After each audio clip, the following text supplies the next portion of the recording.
Today is day 46 of the podcast, and we've looked at the burning bush, the pillar of fire, the fire on the mount, and now the tabernacle. Listen as I read to you from Exodus 40, verse 34 through 38.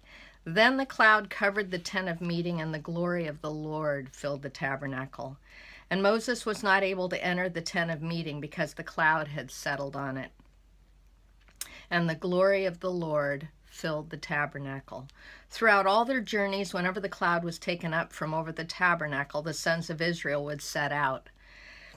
But if the cloud was not taken up, then they did not set out until the day it was taken up. For throughout all their journeys, the cloud of the Lord was on the tabernacle by day, and there was fire in it by night in the sight of all of the house of Israel. That's Exodus 40, 34 through 38. And then again we read in 1 Kings 8, verses 10 and 11. And it came about when the priests came from the holy place that the cloud filled the house of the Lord, so that the priests could not stand to minister because of the cloud, for the glory of the Lord filled the house of the Lord. What an awesome picture of fire, the nearness of God, and the priests even finding it difficult to stand there. This tent of meeting picture where the fire fills the tent of meeting, it's a picture of his very present glory. It's a place of communion that the Lord pitched outside of the camp. That's something pretty important to know.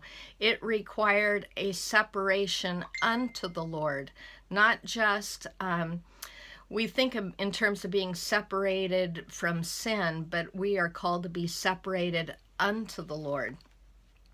Everybody could approach the tent. If you go back and read all of Exodus 19, all of Israel was called to serve as priests. They self-determined shortly after chapter 24 and the covenant was made, they self-exclude through sin. So it's only the Levitical priesthood after that, but all had been originally invited to draw near and worship as a priesthood of believers.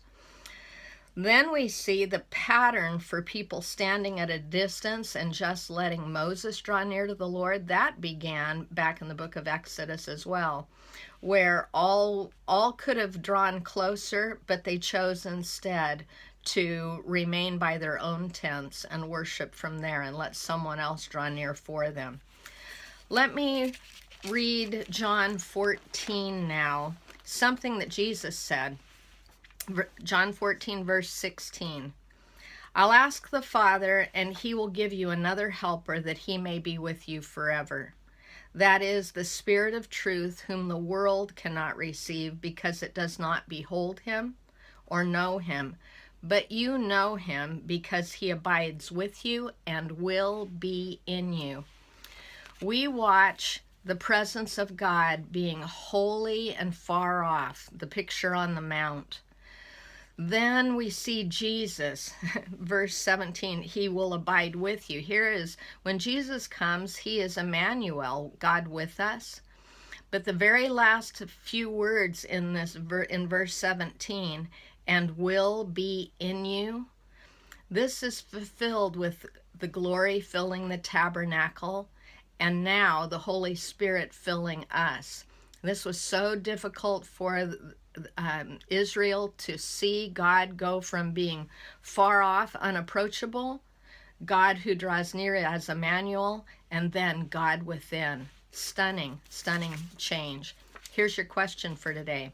Consider these 4 ways that God demonstrates his presence with fire: the burning bush, pillar in the wilderness, on the mount, and in the tabernacle, and which one is most like your current walk with him?